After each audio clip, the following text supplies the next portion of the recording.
Akcija poteka že nekaj časa, začela se je v bistvu že prejšnji teden z obveščanjem po spletni strani, Facebook profilih. Krajevna skupnost Center je razdelila letake po gospodinjstvih na svojem območju.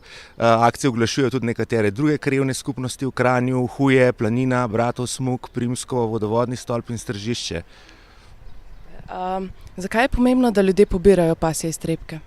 No, razlogov je več. Prvi je seveda higienski, drugi razlog je pa predvsem estetske narave. Javne površine so naše skupno dobro, odražajo podobo našega mesta in seveda ne želimo, da so onesnažene.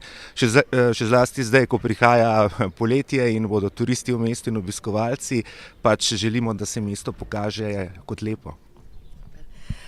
Kako boste motivirali ljudi, da bodo redno pospravljali za svojim psom? Predvsem apeliramo na njihovo vest, tega, da se zavedajo svoje odgovornosti. Verjamem, da velika večina lastnikov psov je odgovornih in počisti za svojimi ljubljenčki.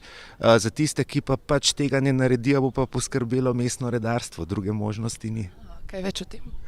No, ve se, da je prekršek, če ne pobiraš pasjih iztrebkov, če s sabo nimaš pribora za pobiranje pasjih iztrebkov. Zagrožena je globa 100 evrov in računam, da bodo tisti, ki tega še ne delajo, se pač naučili delati tako, kot je prav. Ste mnenja, da je po Kranju dovolj košov za pasje iztrebke? Mislim, da je košov za odpadke dovolj, ker se pasji iztrebki lahko dajo v vsak javni koš za mešane odpadke. To je mešan odpadek in ni potreben poseben koš za pasje iztrebke.